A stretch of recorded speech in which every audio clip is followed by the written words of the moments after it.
Hi guys, welcome back to our channel. Previous వీడియోలో మనం ఒక పారాగ్రాఫ్ ఎలా యూజ్ చేయాలి, నెక్స్ట్ ఒక బటన్ ఎలా యూజ్ చేయాలి, నెక్స్ట్ యాంకర్ ఎలిమెంట్ తీసుకుని హెచ్ రెఫరెన్స్ అనే అట్రిబ్యూట్ వాడి యూట్యూబ్ కి ఎలా రీడైరెక్ట్ అవ్వాలో ప్రీవియస్ వీడియోలో అయితే చూసాం. వీడియో చెక్ చేసిన తర్వాత ఈ వీడియో అయితే చెక్ చేయండి. ఇంకా ప్రెసెంట్ వీడియోలో అయితే ట్యాగ్ లోపల మల్టిపుల్ అట్రిబ్యూట్స్ అయితే యూజ్ చేయొచ్చు అని చెప్పాం. ప్రాక్టికల్ గా చూద్దాం. నెక్స్ట్ ఇక్కడ అట్రిబ్యూట్ హెచ్ రెఫరెన్స్ అనే అట్రిబ్యూట్ ఉంది కదా, మనం ఇంకొక అట్రిబ్యూట్ యాడ్ చేయాలంటే ఫస్ట్ ఇది సపరేట్ చేయాలి. ఇది ఎలా సపరేట్ చేయొచ్చు అంటే జస్ట్ ఇక్కడ ఒక స్పేస్ తో సపరేట్ అయితే చేయొచ్చు. ఇప్పుడు ఇంకొక అట్రిబ్యూట్ అయితే తీసుకోవచ్చు. అదేంటంటే టార్గెట్ అనే అట్రిబ్యూట్ తీసుకున్నాను. ఈక్వల్ టు ఇక్కడ డబుల్ కోట్స్ అయితే వచ్చాయి కదా, మనం డబుల్ కోట్స్ లో మనం అట్రిబ్యూట్ వాల్యూ అయితే ఇవ్వాలి. ఈ టార్గెట్ అట్రిబ్యూట్ ఏం డిటర్మిన్ చేస్తుందో ఒకసారి అయితే చెప్తాను. ఫస్ట్ మనం ఇక్కడ ప్రీవియస్ వీడియోలో ఇక్కడ యూట్యూబ్ మీద క్లిక్ చేయగానే మనం ఏం చేసాం, యూట్యూబ్ కి సేమ్ ట్యాబ్ లో ఓపెన్ అయితే అవుతుంది. సేమ్ ట్యాబ్ లో యూట్యూబ్ అనేది ఓపెన్ అవుతుంది. ఇప్పుడు మనకు అలా కాకుండా ఒక న్యూ ట్యాబ్ లో ఓపెన్ అవ్వాలి, అంటే ఇక్కడ ఓపెన్ అవ్వాలి.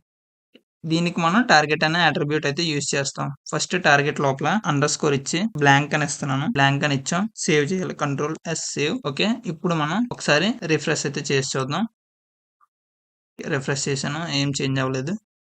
యూట్యూబ్ అని క్లిక్ చేస్తున్నాం. ఇప్పుడు న్యూ ట్యాబ్ లో అయితే యూట్యూబ్ అనేది ఓపెన్ అవుతుంది. అంటే ఈ టార్గెట్ అనే అట్రిబ్యూట్ ఏం డిసైడ్ చేస్తుందంటే ఆ పర్టికులర్ వెబ్సైట్ ప్రెసెంట్ ట్యాబ్ లో ఓపెన్ అవ్వాలా లేకపోతే న్యూ ట్యాబ్ లో ఓపెన్ అవ్వాలనేది ఈ టార్గెట్ అట్రిబ్యూట్ అయితే డిసైడ్ చేస్తుంది. అంటే అట్రిబ్యూట్స్ వాడడం వల్ల ఎలిమెంట్స్ యొక్క బిహేవియర్ అనేది చేంజ్ అవుతుంది. ఇప్పుడు మనం ఇంకొక థింగ్ అయితే నేర్చుకోవచ్చు. ఎక్స్ట్రా స్పేస్ అయితే ఇచ్చాం అనుకోండి. ఇక్కడ ఎగ్జాంపుల్ పారాగ్రాఫ్ ట్యాగ్ లో వెల్కమ్ టు హెచ్టిఎంఎల్ క్లాసెస్ అని ఇచ్చాను.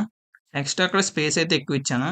ఒకసారి సేవ్ చేసి వెబ్సైట్ లో స్పేస్ వస్తుందా రాలేదో ఒకసారి అయితే చూద్దాం. స్పేస్ అయితే రాదు. రిఫ్రెష్ చేశాను, చూసండి. Welcome to HTML classes. ఇక్కడ మనకి స్పేస్ అయితే ఏం రాలేదు. ఇక్కడ హెచ్టిఎంఎల్ సింటాక్స్ ఎలా వర్క్ అవుతుంది అంటే ఎక్స్ట్రా స్పేసెస్ ఉన్నవి అవన్నీ ఇగ్నోర్ చేస్తాం. ఈ అన్ని స్పేసెస్ కలిపి ఒకే స్పేస్ కింద అదైతే కన్సిడర్ అయితే చేస్తుంది. ఇప్పుడు నెక్స్ట్ లైన్స్ ఇగ్నోర్ చేస్తుందా లేదో ఒకసారి అయితే చూద్దాం. ఎన్ని లైన్స్ అయినా ఇవ్వండి, అక్కడ సింగిల్ లైన్ కింద అయితే తీసుకుంటుంది. మనం అది ఎలా డిసైడ్ చేద్దాం అంటే ఇప్పుడు మనం ఫస్ట్ లైన్ లో వెల్కమ్ టు హెచ్టిఎంఎల్ క్లాసెస్ అని రాసాం. ఇక్కడ ఫస్ట్ లైన్ లో వెల్కమ్ టు హెచ్టిఎంఎల్ క్లాసెస్ అని వచ్చింది. ఎగ్జాంపుల్ మనం ఇప్పుడు ఎలా చేంజ్ చేస్తున్నాం అంటే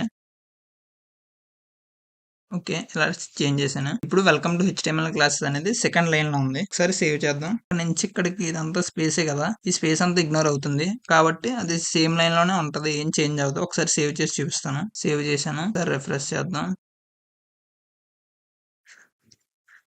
చూసారా, వెల్కమ్ టు హెచ్టిఎంఎల్ క్లాస్ అనేది సేమ్ గానే ఉంది. మనం ఇక్కడ స్పేసెస్ అనేవి ఇగ్నోర్ చేస్తుంది, నెక్స్ట్ లైన్స్ అనేవి కూడా ఇగ్నోర్ చేస్తుంది. ఇప్పుడు మనం ఈ రిమైనింగ్ కూడా ఈ ఫార్మాట్ లోకి చేంజ్ చేసుకోవచ్చు. ఈ ఫార్మాట్ లోకి చేంజ్ చేసుకోవడానికి ఒక యూజ్ అయితే ఉంది. దీని వల్ల మన కోడ్ మనకి నచ్చినట్టు రీడ్ చేసుకునే విధంగా అరేంజ్ అయితే చేసుకోవచ్చు.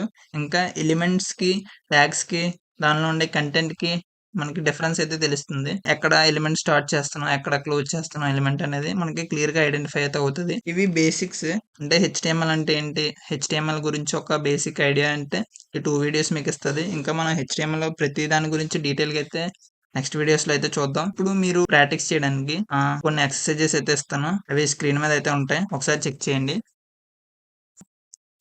కోడ్ ఆన్సర్స్ డిస్క్రిప్షన్ లో అయితే ఇస్తాను. మీకు ఇక్కడ వరకు అర్థమైందని అనుకుంటున్నాను. అర్థమైతే ఛానల్ సబ్స్క్రైబ్ అయితే చేసుకోండి. ఫాలో అవుతుండండి. Thank you.